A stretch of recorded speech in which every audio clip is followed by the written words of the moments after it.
나는 왜 아직도 이런 일에 마음을 쓰고 있을까? 이 나이가 되어서도 남 눈치를 보며 살아야 할까? 혹시 여러분도 이런 고민해 본 적 있으신가요? 많은 분들이 60이 넘으면 인생이 내리막길이라고 생각합니다. 하지만 심리학에서는 오히려 지금이야말로 진짜 자유롭고 나답게 살 수 있는 황금기라고 말합니다. 놀라운 건 60 이후에 행복하게 살아가는 분들에겐 공통된 비밀이 있다는 겁니다. 그분들은 더 이상 하지 않는 것들이 있었어요. 젊을 때는 당연하다고 여겼던 것들을 과감히 내려놓은 거죠. 오늘은 바로 그 이야기, 지혜로운 사람들이 내려놓은 10가지 비밀을 나눠보겠습니다. 이 영상이 마음에 와닿는다면 좋아요와 구독으로 함께 걸어가 주세요. 그럼 지금부터 시작해 볼까요? 여러분, 우리가 살아온 세월을 돌아보면 늘 바쁘게 달려왔습니다. 해야 할 일은 끝이 없었고 남들의 기대에 맞추느라 정작 나 자신을 돌볼 틈은 거의 없었죠. 하지만 이제는 다릅니다. 인생 이막은 의무가 아니라 선택으로 채울 수 있는 시기입니다. 그렇다면 무엇부터 내려놓아야 할까요? 첫 번째는 젊음을 억지로 붙잡으려는 집착입니다. 잡티를 가리고 주름을 펴고 염색으로 흰머리를 숨기며 젊게 보이려 애쓰던 습관 말이지요. 물론 단정하게 보이는 건 좋습니다. 그러나 젊어 보이는데 집착하면 오히려 자존감이 흔들릴 수 있습니다. 제가 겪은 일이에요. 손녀 결혼식에 가기 위해 비싼 옷과 화장품, 염색까지 했는데 정작 듣게 된 칭찬은 외모가 아니라 웃는 모습이 너무 따뜻하다라는 말이었습니다. 사람들이 기억하는 건 주름 없는 얼굴이 아니라 진심 어린 표정과 태도였습니다. 행복은 거울 속 얼굴을 고치는 데서 오지 않습니다. 내가 즐거운 순간을 더 많이 쌓아갈 때 내 표정이 달라지고 그게 곧 진짜 젊음이 됩니다. 두 번째는 쓰지 않는 물건 붙잡기입니다. 혹시 집안 구석에 언젠가 쓰겠지 하며 쌓아둔 물건들 있지 않으신가요? 몇 년째 손도 대지 않은 식기, 입지 않는 옷, 추억이라는 이유로 버리지 못한 잡지들. 사실 이 물건들이야말로 우리의 마음을 가장 무겁게 만듭니다. 연구에 따르면 어수선한 공간은 스트레스 호르몬인 코르티솔을 높여 정신 건강에 해롭다고 합니다. 저도 큰 결심을 하고 집안을 정리했을 때 놀랍게도 마음까지 가벼워졌습니다. 물건을 하나 버릴 때마다 그동안 고마웠다라고 속으로 인사하며 보내니 죄책감은 사라지고 대신 여유가 찾아왔습니다. 여러분도 오늘 단 하나의 물건이라도 내려놓아 보세요. 물건의 자리를 비우면 마음의 자리도 비워집니다. 세 번째는 억지로 나가는 약속입니다. 나이가 들수록 모임과 약속은 더 많아집니다. 경로당 활동, 동창 모임, 손주 돌보기까지. 하지만 몸이 힘든 날, 마음이 내키지 않는 날에도 억지로 나가는 경우가 많지요. 저도 예전에 빠지면 안 된다는 생각에 무리해서 나갔다가 오히려 피곤만 쌓이고 대화도 즐기지 못했던 적이 많습니다. 그래서 이제는 약속을 잡기 전 스스로에게 2가지 질문을 던집니다. 이 만남이 나를 기쁘게 할까? 지금 내 몸과 마음이 감당할 수 있을까? 둘 중 하나라도 아니오라면 정중하게 거절합니다. 신기하게도 대부분 사람들은 우리의 상황을 이해해 줍니다. 억지로 나가는 약속을 줄이니 오히려 남는 시간과 에너지로 내가 진짜 즐기고 싶은 모임에 집중할 수 있었고 그 자리가 더 소중하게 느껴졌습니다. 네 번째는 건강을 미루는 습관입니다. 나이 들면 아픈 게 당연하지라며 병원을 미루다가는 큰 후회를 하게 됩니다. 저는 어느 날 계단을 오르다가 숨이 차고 가슴이 답답해 병원에 갔는데 이미 혈압이 꽤 높아져 있었습니다. 조금만 더 늦었더라면 큰일이 날 수도 있었죠. 그때부터 생활 습관을 고쳤습니다. 매일 아침 20분 산책하기, 전통 발효식품 중심으로 식사하기, 정기 검진 빼먹지 않기, 작은 증상도 바로 병원에서 확인하기. 이 네 가지를 실천했더니 오히려 몇 년 전보다 몸이 더 건강해졌습니다. 참는 게 강한 게 아니라 내 몸을 먼저 돌보는 게 진짜 강함이라는 걸 그제야 깨달았습니다. 여러분, 젊음 집착, 불필요한 물건, 억지 약속, 건강 방치. 이 네 가지를 내려놓는 순간 우리의 삶은 훨씬 가벼워지고 자유로워집니다. 이제는 남의 기대가 아니라 나 자신을 위한 선택이 가능한 나이입니다. 오늘 단 한 가지라도 실천해 보세요. 아마 내일의 기분이 분명 달라질 겁니다. 여러분, 노년의 삶을 무겁게 만드는 가장 큰 짐 중 하나는 바로 인간관계입니다. 젊을 때는 가정을 위해, 사회생활을 위해, 심지어 체면을 지키기 위해서라도 억지로 관계를 이어가야 했습니다. 하지만 이제는 다릅니다. 남은 시간은 그 어떤 것보다 소중하기에 누구와 함께 하느냐가 삶의 빛깔을 바꿔놓습니다. 첫 번째로 내려놓아야 할 건 중재자의 역할입니다. 우리는 평생 누군가의 갈등을 대신 풀어주려 애써왔습니다. 자녀가 다투면 중간에 끼어들어야 직성이 풀리고 친척 간의 문제에도 나서야 마음이 놓였죠. 그러나 이제는 그 짐을 내려놓아야 합니다. 제가 직접 겪은 일입니다. 두 아들이 제사 비용 문제로 크게 다투었을 때 예전 같으면 당장 나서서 화해를 시키려 했을 겁니다. 하지만 그날은 달랐습니다. 엄마는 차를 한 잔 마시고 올게. 너희끼리 잘 이야기해보렴. 이렇게 말하고 자리를 비웠습니다. 놀랍게도 시간이 지나자 두 사람은 스스로 대화하고 결국 서로 사과하며 문제를 해결했습니다. 그때 깨달았습니다. 내가 빠져야 관계가 자라는 경우도 있다는 것을요. 두 번째는 독이 되는 관계입니다. 우리는 오래 알았으니, 정이 있으니라는 이유로 힘든 관계를 억지로 붙잡곤 합니다. 하지만 만날 때마다 불평과 불만, 끝없는 비교와 질투만 늘어놓는 사람과 함께 있다 보면 내 마음이 먼저 지쳐갑니다. 저도 그런 친구가 있었습니다. 젊었을 때는 즐겁던 친구였는데 나이가 들수록 대화의 대부분이 남을 헐뜯거나 삶을 포기하는 말뿐이었습니다. 심지어 제가 새로운 배움을 시작했다는 이야기를 꺼냈을 때 그 나이에 그런 걸 해서 뭐 하냐라며 제 열정을 꺾어버리기도 했습니다. 그날 밤 저는 스스로에게 물었습니다. 내 남은 시간이 한정되어 있는데 왜 이런 사람에게 내 에너지를 내주고 있지? 그리고 차츰 연락을 줄이고 거리를 두었습니다.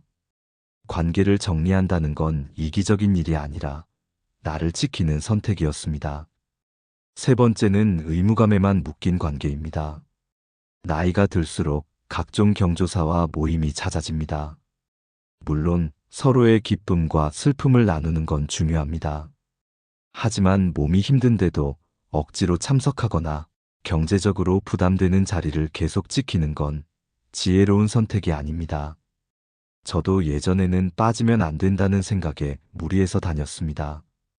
그러나 이제는 정중하게 제 상황을 말씀드리고 마음만 함께한다고 전합니다. 이번에는 참석하기 어렵지만 건강 회복되면 꼭 찾아뵙겠습니다. 이렇게 솔직하게 말하면 대부분의 사람들은 이해해줍니다. 중요한 건 얼굴을 비추는 것보다 진심을 전하는 것이니까요. 이렇게 인간관계에서 불필요한 짐을 내려놓으면 삶이 훨씬 단순해지고 가벼워집니다. 무엇보다 내 옆에 남는 사람들의 얼굴이 달라집니다. 만나면 기운이 나는 사람, 대화를 나누면 마음이 환해지는 사람, 나를 존중해주는 사람. 결국 노년의 삶은 이런 사람들과 얼마나 시간을 나누느냐에 달려 있습니다.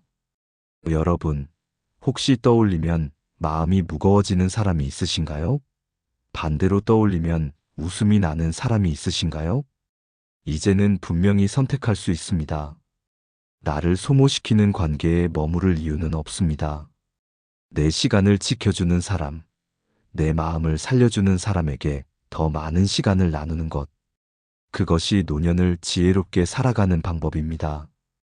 여러분, 몸과 관계에서 짐을 덜어냈다면 이제 마지막으로 남은 것은 마음속 감정의 무게입니다. 사실 이 감정의 짐이야말로 우리를 가장 쉽게 지치게 하고 노년의 삶을 무겁게 만드는 주범이 됩니다. 오늘은 세 가지, 즉 완벽주의, 남의 시선, 나이 드는 두려움을 내려놓는 이야기를 해보겠습니다. 먼저 완벽주의입니다. 우리 세대는 늘 흠잡히지 않아야 한다는 말 속에서 자랐습니다. 명절에는 음식이 한 상 가득 차야 하고, 집안은 티끌 하나 없어야 하고, 손주들이 오면 온 힘을 다해 돌봐야 한다고 믿어왔죠. 하지만 돌아보면 어땠나요? 그렇게 애쓰는 동안 정작 중요한 순간, 내가 빠져 있었던 경우가 많았습니다. 저는 추석에 20가지 음식을 준비하느라 하루 종일 부엌에서 뛰어다녔지만 가족들이 함께 웃고 떠드는 자리에 제대로 앉아있지 못했습니다. 남은 건 피로와 허무감뿐이었죠. 그때 깨달았습니다. 사람들이 우리 집에 오는 이유는 음식이 아니라 함께하는 시간 때문이라는 것을요. 그래서 이제는 70%만 준비합니다. 음식이 조금 부족해도 집안이 완벽하지 않아도 괜찮습니다. 중요한 건 그 순간 내가 온전히 거기에 있다는 사실입니다. 두 번째는 남의 시선입니다. 사람들이 뭐라고 생각할까? 라는 질문 때문에 우리는 하고 싶은 일을 접고 입고 싶은 옷을 넣어두고 말하고 싶은 이야기를 삼키며 살아왔습니다. 저도 한때는 눈에 띄지 않는 검은색 옷만 고집했습니다. 그런데 어느 날 화려한 꽃무늬 원피스를 입어보니 마음이 얼마나 즐겁던지요. 손녀 생일 파티에서 가장 많이 들은 말은 오늘 정말 환해 보이세요였습니다. 사실 사람들은 내가 어떤 옷을 입었는지 오래 기억하지 않습니다. 중요한 건 내가 내 모습에 만족하고 즐거운가입니다. 내가 스스로를 편안하게 대할 때, 오히려 주변 사람들도 나와 함께 있을 때 더 편안함을 느낍니다. 남의 시선에서 벗어나는 순간, 우리는 비로소 진짜 자유를 얻게 됩니다. 세 번째는 나이 드는 두려움입니다. 거울 속의 주름, 손등의 굵은 선, 줄어든 체력. 이런 것들이 우리를 불안하게 만들고 어느 순간부터는 나이를 숨기고 싶다는 생각까지 들게 합니다. 저도 생일이 다가올 때마다 괜히 마음이 무겁고 주름 하나가 늘어날 때마다 속상했습니다. 그런데 어느 날 거울 앞에 서서 제 얼굴을 가만히 들여다보면서 생각이 바뀌었습니다. 이 주름은 내가 수없이 웃었던 흔적이구나. 손등의 선은 내가 가족을 위해 일했던 시간의 기록이구나. 그 순간 깨달았습니다. 나이 들면 잃어버림이 아니라 쌓아온 삶의 증거라는 것을요. 실제로 세계보건기구도 노화를 쇠퇴가 아니라 경험과 지혜의 성장이라고 정의합니다. 그리고 또 하나, 나이가 들수록 우리는 더 단단해집니다. 젊을 때는 작은 말 한마디에도 상처받았지만 지금은 웬만한 일에는 쉽게 흔들리지 않습니다. 감사하는 마음도 더 깊어집니다. 매일 아침 눈을 뜨며 오늘 하루가 선물이다라고 생각하는 것만으로도 하루가 달라집니다. 나이 들면 두려움이 아니라 축하해야 할 성취라는 걸 이제 알게 됐습니다. 여러분, 완벽하려는 부담, 남의 눈치, 나이 드는 두려움. 이 세 가지 감정의 짐을 내려놓으면 마음이 훨씬 자유로워집니다. 그리고 자유로워진 마음은 표정과 태도에 자연스럽게 드러납니다. 억지로 젊음을 흉내내지 않아도 내 안에서 차오르는 생기와 자신감이야말로 가장 큰 아름다움입니다. 여러분, 인생의 후반부를 더 빛나게 만드는 마지막 열쇠는 지혜와 철학입니다. 사실 우리는 평생 해야 한다는 말에 붙잡혀 살아왔습니다. 아이를 키워야 한다. 가족을 위해 희생해야 한다. 체면을 지켜야 한다. 하지만 이제는 달라졌습니다. 남들이 요구하는 삶이 아니라 내가 진짜 원하는 삶을 시작할 때입니다. 그 시작은 의외로 간단합니다. 바로 새로운 배움에 도전하는 것입니다. 이 나이에 뭘 새로 배워? 라는 말 주변에서 자주 듣지 않으셨나요? 하지만 진실은 정반대입니다. 지금이야말로 배우기 가장 좋은 때입니다. 시험 점수에 매달릴 필요도 남과 비교할 이유도 없습니다. 단지 내가 즐겁고 내 하루가 풍요로워지는 것이 배움의 목적이 됩니다. 저는 60대 중반에 처음으로 붓을 잡고 서예를 시작했습니다. 처음엔 손이 떨리고 다른 사람보다 서툴러 민망했습니다. 그런데 선생님이 이렇게 말씀하시더군요. 잘 쓰려고 애쓰지 마세요. 서예는 자기와의 대화입니다. 붓이 종이 위를 흐르는 순간을 즐기면 됩니다. 그 말을 듣고 마음이 풀렸습니다. 종이에 마음을 풀어내는 동안 잡념이 사라지고 오히려 명상하는 듯한 고요함이 찾아왔습니다. 몇 달 뒤 제 작품이 전시회에 걸렸을 때 나이가 무슨 상관이냐는 자신감이 생겼습니다. 그 이후 저는 더 많은 것에 도전했습니다. 작은 텃밭을 가꾸며 계절의 변화를 온몸으로 느꼈고 요가를 통해 몸과 마음의 균형을 찾았습니다. 스마트폰 사진 강좌에서는 손주들의 웃음을 더 예쁘게 담을 수 있었고 영어 회화에 도전해 외국인에게 길을 알려줬을 때는 어린아이처럼 설레기도 했습니다. 이렇게 새로운 배움은 단순히 기술을 익히는 게 아니라 내 안에 잠든 가능성과 기쁨을 깨우는 일이었습니다. 다음으로 중요한 건 의미의 회복입니다. 젊을 때는 의무로 하루를 채웠다면 이제는 작은 기쁨과 나만의 의식으로 하루를 채울 수 있습니다. 아침 햇살을 1분간 바라보는 것, 잠들기 전 감사한 일 3가지를 적는 것, 일주일에 한 번은 나만의 시간을 정하는 것, 영화관에 혼자 가거나 시장에서 좋아하는 제철 과일을 사거나 카페에서 책을 읽는 순간들. 이런 소소한 의뢰들이 내 삶에 질서를 주고 하루를 단단히 붙잡아 줍니다. 철학적으로 보면 나이 든다는 건 해야 한다에서 하고 싶다로 옮겨가는 과정입니다. 남의 시선을 따라가던 삶에서 벗어나 이제는 내 마음을 따라가는 삶으로 전환하는 겁니다. 에리히 프롬은 삶의 목표는 더 많이 가지는 것이 아니라 더 깊이 존재하는 것이다라고 했습니다. 우리에게 필요한 것도 바로 이것입니다. 더 많은 소유가 아니라 더 충만한 존재감. 바로 지금 우리가 누릴 수 있는 최고의 선물입니다. 여러분, 혹시 배우고 싶었지만 미뤄둔 것이 있나요? 하고 싶었지만 눈치 보느라 접어둔 일이 있나요? 지금이 바로 시작할 때입니다. 잘하는 게 중요한 게 아닙니다. 즐기는 게 중요합니다. 새로운 도전 속에서 내 안에 잠든 열정이 다시 깨어날 것입니다. 노년의 철학은 거창한 것이 아닙니다. 나답게 살고 내가 좋아하는 것을 하고 소중한 사람들과 진심을 나누는 것. 그것이 바로 인생 2막을 지혜롭게 완성하는 길입니다. 오늘 우리는 지혜로운 노후를 살아가는 분들이 더 이상 하지 않는 것들을 함께 나누었습니다. 생활 습관에서는 젊음을 붙잡으려는 집착 대신 나답게 살아가는 힘을, 인간관계에서는 억지 중재와 독이 되는 만남에서 벗어나는 용기를 배웠습니다.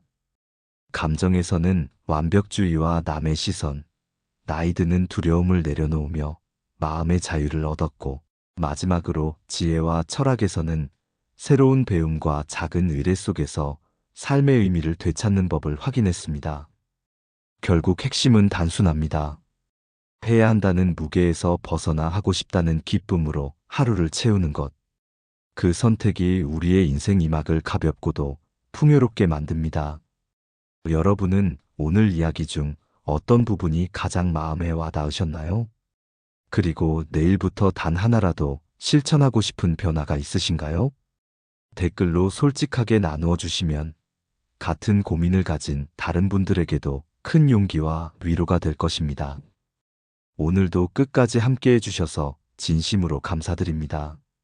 이 영상이 마음에 드셨다면 좋아요와 구독으로 응원해 주시고 주변의 소중한 분들과도 공유해 주세요. 여러분의 따뜻한 참여가 이 채널을 지탱하는 가장 큰 힘입니다. 늘 건강하시고 매일이 선물처럼 빛나시길 바랍니다. 다음 영상에서 또 뵙겠습니다. 감사합니다.